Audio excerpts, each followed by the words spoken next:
Lexus, a car that embodied luxury, speed, and precision, fighting its way through giants for decades and now is on a meteoric rise to the peaks of engineering greatness. So come with me as we venture into the rapid rise of Lexus. Lexus's beginnings go back to 1989, when Toyota created Lexus to penetrate sales in the US, where they were struggling, and marketed it as a luxury car brand. Their goal was to appeal to the American desire to drive luxury cars. And thus, after Toyota realized there was a luxury export to the US, they named it Lexus. In the year of 2002, Lexus released the IS300, which had a 2JZ with 215 horsepower and an LS430 with a 4.3 litre V8 in an everyday sedan. So by 2002, Lexus had already produced two cars that were far too good to be true, at least for an at the time lesser known brand.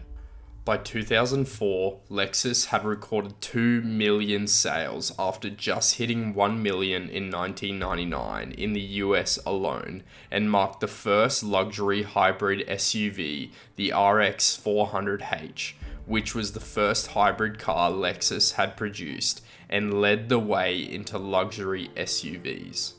For the first 6 years, Lexus was produced in Japan. However, in 2005, Toyota and Lexus became independent of each other, operating separately, including their design, engineering, training, and manufacturing centers.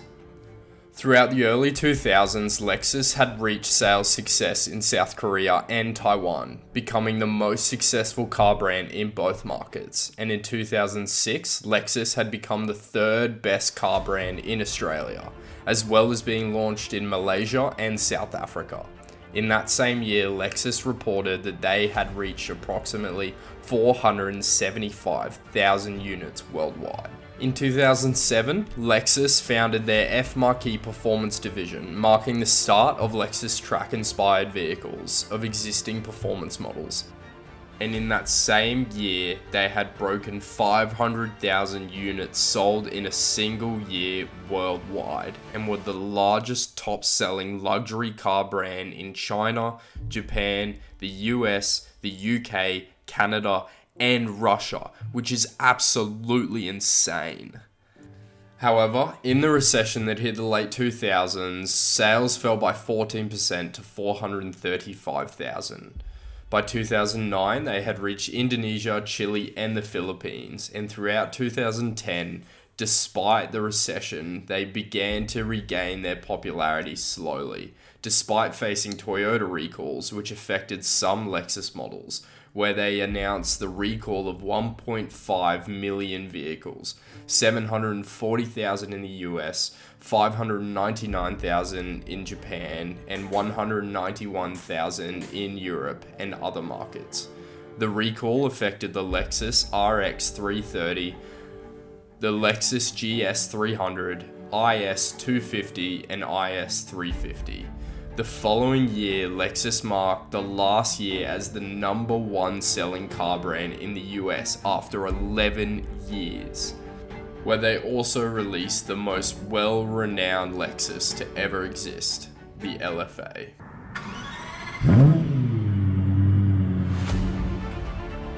This car was an absolute beast and kitted out to the teeth with a 4.8 litre V10 engine, producing a power output of 412 kilowatts or 553 horsepower and 480 newton meters of torque, sufficient to give the car a 0 to 97 kilometers per hour or 60 miles per hour of 3.6 seconds and a maximum speed of 325 kilometers per hour, which is 202 miles per hour.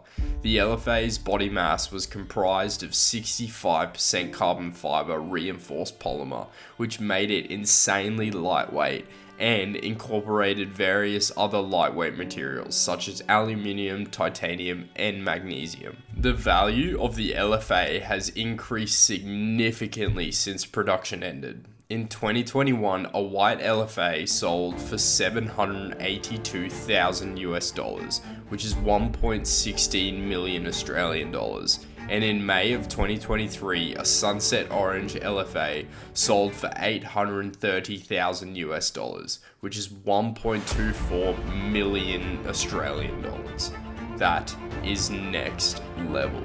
And to stack onto the already existing mountain of achievements and class held by the LFA, a 2011 test of the Lexus LFA Nurburgring package, driven by leader Akira around the Nurburgring, set the record time for production vehicles of 7 minutes and 14 seconds, and in that same year had received multiple awards for the exact same vehicle.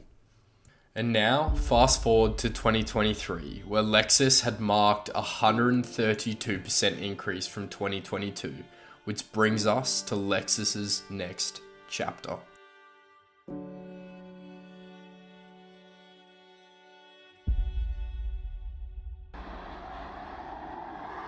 This is the LFR. Coming under the mantle of the GR GT3, the LFA successor looks and sounds amazing. Its handling is impressive from what we can see around the track with current tests. It is to be released in 2026 with a current fully functioning version that we've only had a sneak peek of, but it looks like Lexus is heading in the right direction, that the rest of these car brands need to go in order to stay in the game. Coming under Toyota's Gazoo Racing banner, their goal appears to be to create a fierce, fully functioning track car, with speculation and rumours suggesting that it will be a hybrid V8. Coming in as a GR GT3, it appears that Lexus's goals is to compete in the GT3 category with the likes of Porsches. However, ultimately at the moment, we don't know that much. Lexus hasn't released anything. They haven't even released whether it is a V8 or whether it's a hybrid. They haven't released the torque, the power, they have not told us anything. But I'm assuming within the next year, obviously releasing in 2026, that in 2025 they will have to give us some information. But unfortunately, we don't tend to see cars like this anymore. Your WRXs, your Supras, your GTRs, your NSXs, everything that car brands used to do is now dying. We need car brands to do what Lexus is doing. We need car brands to do what Hyundai is doing with their i30s. We need car brands to do what Kia's doing with their Stingers. We need them to take initiative for car culture to stay alive. So ultimately, it's incredibly exciting to see this car come to light. And even though it was a few years ago, the prospect of 2026 getting closer is incredibly good news. This makes me incredibly hopeful for the future of the car world and car brands and car culture in general. Cars like this really bring me hope. The cars like Stingers and i30s just continue to lift the car world into places that we've never seen, and even the Envision with hydrogen fueling is so exciting for where things are going. Well, thank you so much for watching, guys, and this is the first video of its kind on the channel. Please let me know what you think. I'm really keen. It was so much fun to do research and find out more about Lexus and just research cars in general. If you haven't seen our R33 build, go check that out. It is actually really fun and quite funny. There's going to be so many ups and downs to come, and we're really excited for where that goes. If you want to view any of our edits, that's all over our channel. We've worked really hard on those, and so go like those and share them. Yeah, thank you so much again, guys. This has been really fun doing this channel. We're so excited to go on this journey with you.